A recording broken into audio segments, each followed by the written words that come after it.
Friends, आज के इस वीडियो में हम बात करने वाले हैं वेरिकोस वेन्स के बारे में। जी हाँ, तो यहाँ इसके बारे में हम इसके लक्षण और कारण मतलब सिम्टम्स एंड साथ ही साथ कॉजेज जानने वाले हैं। वेरिकोस वेन्स ना बड़ी हुई नसें होती हैं, कोई भी नसें वेरिकोस वेन्स हो सकती हैं, लेकिन सबसे अधिक प्रभावित नसें आपके पैरों और पैरों के पंजे में होती हैं। इसका कारण यह है कि दोस्तों, खड़े होने और घूमने से आपको निचले शरीर की नसों में ना दबाव बढ़ जाता है। और ये वेरिकोस वेन्स ना दोस्तों आमतौर पर हमारे त्वचा की सतह के नीचे उभरी हुई नीली नसें दिखती हैं। और ये सूजी और मुड़ी हुई नसों को ना स्पाइडर वेन्स के नाम से भी जाना जाता है, जिनमें अक्सर काफ़ी ज़्यादा सीवियर पेन होता है। ये नसें ना आगे चलकर काफ़ी तकलीफ देने लगती हैं और आपके लिए परेशानी का कारण भी बन सकती हैं। इसीलिए ना इनका तुरंत इलाज करना ज़रूरी होता है। इलाज से पहले ये जानना ज़रूरी है कि आखिर ये प्रॉब्लम होती क्यों है और इसके क्या सिम्टम्स हैं।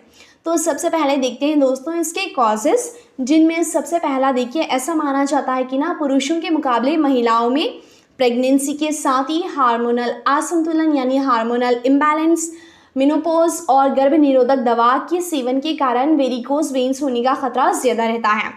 इसीलिए हेल्दी लाइफस्टाइल आपको अपनाना होगा। और वेरिकोस वेन्स होने के और भी बहुत से कॉजेस हैं, जैसे कि ज़्यादा देर तक खड़े रहना यानी प्रोलॉन्ग्ड स्टैंडिंग। अगर आप बहुत देर तक खड़े रहते हैं तो आपको वेरिकोस वेन्स की प्रॉब्लम होती है। आपको थोड़ी थोड़ी देर में पैरों को आराम देना चाहिए। तो वहीं घर में महिलाएं घर के काम में कई बार पूरे दिन खड़ी रहती हैं, जिसके कारण उनको ये प्रॉब्लम होती हैं। और दूसरा रीज़न है वज़न ज़्यादा होना यानी ओबेसिटी। अगर आपका वज़न ज़्यादा है तो आपको वेरिकोस वेन्स का शिकार होना पड़ सकता है। ज़्यादा वज़न होने से होता यह है कि दोस्तों आपकी नसों पर ना दबाव पड़ता है और नसों में ब्लड फ्लो बिगड़ने लगता है। इसीलिए वेट कंट्रोल करने के उपाय आपको ज़रूर आजमाने हैं। नेक्स्ट है डीप वेन थ्रोम्बोसिस। जी हाँ, डीप वेन थ्रोम्बोसिस के कारण भी वेरिकोस वेन्स की प्रॉब्लम होती है। इसमें पैर या फिर अन्य भाग में खून का थक्का जम जाता है।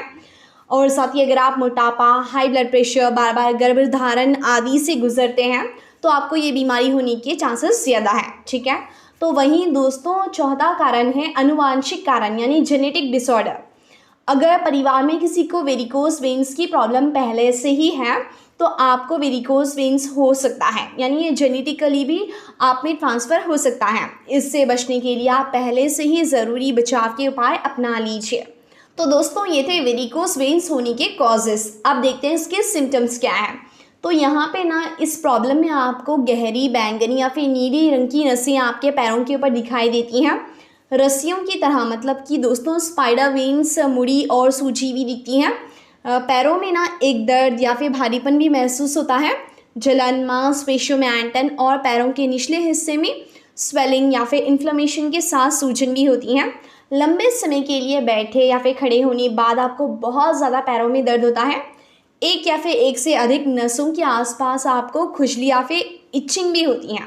तो वहीं टखनी के पास त्वचा के अल्सर, जिसका अर्थ है कि आपको नस से संबंधित एक गंभीर रोग है जिसे इलाज की आवश्यकता है। इस तरह के लक्षण भी आपको दिखते हैं। तो ये थे वेरिकोस वेन्स के लक्षण और साथ ही कारण। तो फ्रेंड्स, ऐसे में अगर आपको भी वेरिकोस वेन्स की प्रॉब्लम है तो आप भी इसका जल्दी से जल्दी सही टाइम पे इलाज करवाएं और अपने आप को हमेशा हेल्दी और फिट बनाए रखें।